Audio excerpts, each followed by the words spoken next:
Hello, welcome to Friday's Take 5. We're in the tail end of Ezra. I've been told not to make any comments about haircuts or anything like that, so we're going to move straight on. If you were here on Thursday, you'll know what that was about.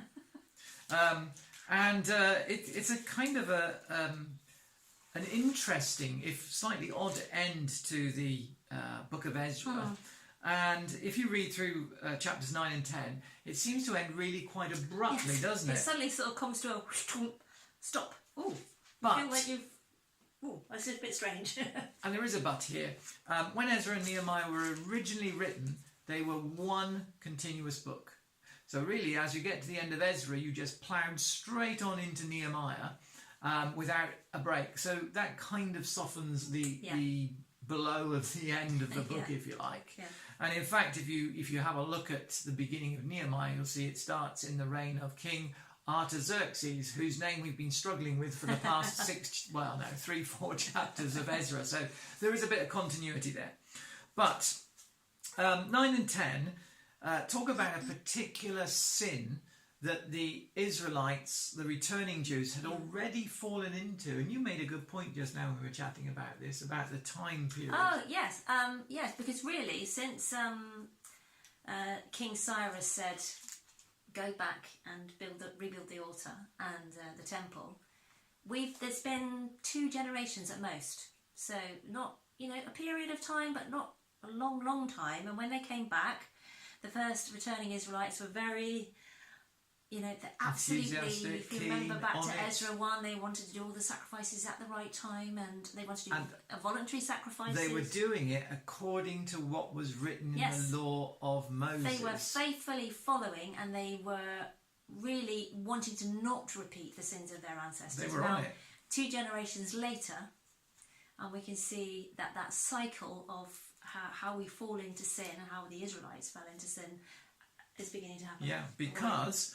they start breaking one of the rules, which was that Israelites shouldn't marry non-Israelites. Jews shouldn't marry non-Jews.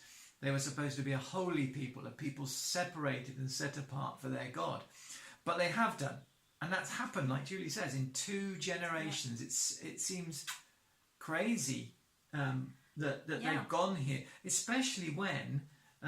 the people who've led them and brought them back, Zerubbabel, just because I like saying that name, and Ezra have been really promoting the law of the Lord. Yes, absolutely. Yes. But here we are. This is what has happened, and it speaks to our sinful nature. Actually, they have done this, and the leaders take some action on it. But the point we want to get to is in chapter 9, verse 8, and it sounds really good. You've got the NLT there, haven't you? I do, yes. Do you want to read that verse to us? So this is Ezra's prayer, and he starts by basically, on his knees, torn clothes, torn hair, ripped out hair, for all their sins. And then in verse 8, he says, "But now we have been given a brief moment of grace, for the Lord our God has allowed a few of us to survive as a remnant."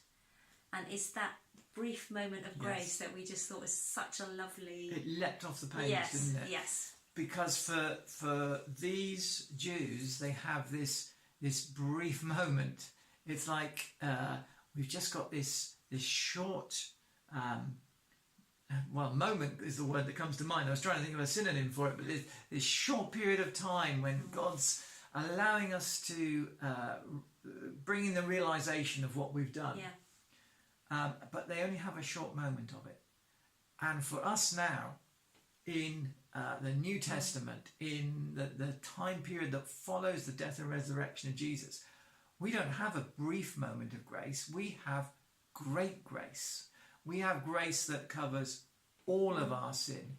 We have grace that sets us free from our past, that sets us free from the law. All these rules that the Israelites had to follow. Trying to follow. God's grace is big enough. Jesus has fulfilled every rule in the rule book. We don't have to. And if that isn't sufficient grace, I don't know what is, because I'd be rubbish at it. And we were just contrasting that Ezra says we've got a moment of grace. And yet we can say, wow, look at the cross. Look at the resurrection. What great grace we have. So I think that's a great way to end this week of Take Fives. We have great grace. Let's just thank God for his wonderful grace that he sent Jesus Christ to die on a cross for you and for me. And that is sufficient grace for all of our needs. So spend some time praising him through the day today. And have a great weekend. We'll see you hopefully on Sunday. If not, we'll see you very soon here. See you soon. Bye. Bye now.